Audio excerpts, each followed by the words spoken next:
How to get insight. Now, the final step is to formally ask your market to take a survey in order to better understand their challenges in the niche.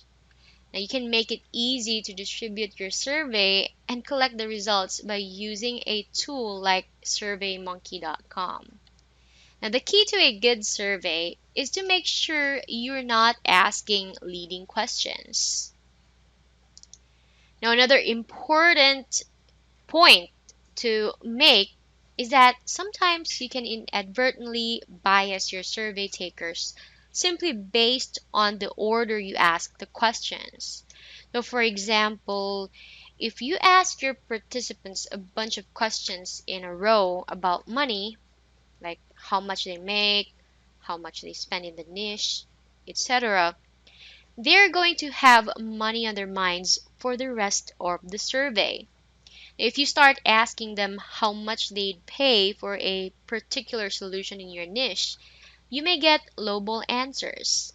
And that's because survey participants are suddenly very aware of their niche spending habits. If they perceive those habits as too extravagant, then they may decide right there while taking the survey that they're not going to spend as much money in the niche. So, how do you get around this problem of question order inadvertently leading the subjects to particular answers? Now, one of the best ways to do this is by randomizing the order of the questions. So that means that when Susie comes to the survey, she'll answer questions in one order. Now, when Joe takes the survey, he'll get the questions presented in a different order than Susie.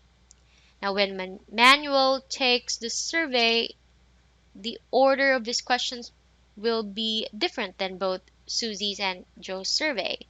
So, if you randomize the order for all survey takers, then you won't get results that are biased due to the order of the question. Now, if you go back to the money example I've mentioned, if the money questions are randomized in the survey, then subjects won't be so acutely aware of their spending habits just because you'll get them thinking about other facets of the niche.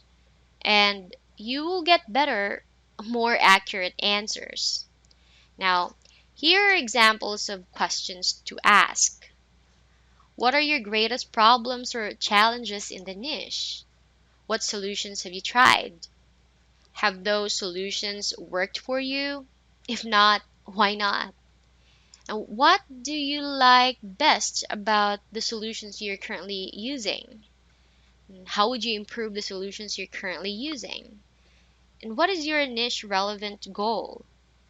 And what sort of products do you need to achieve this goal? What sort of information do you need to achieve this goal?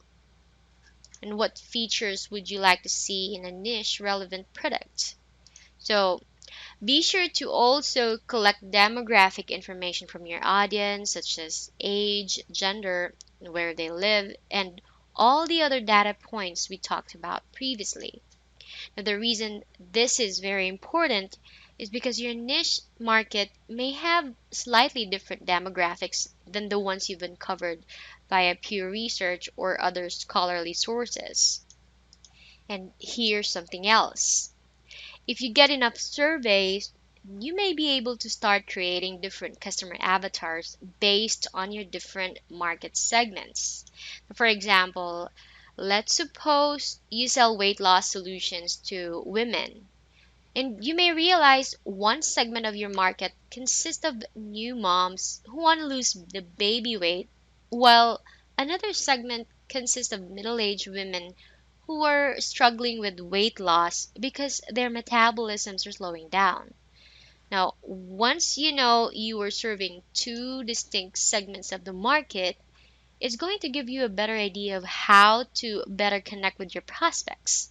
Now, you may even segment your list into these two groups, such as by offering two different lead magnets, each of which could appeal to a specific segment.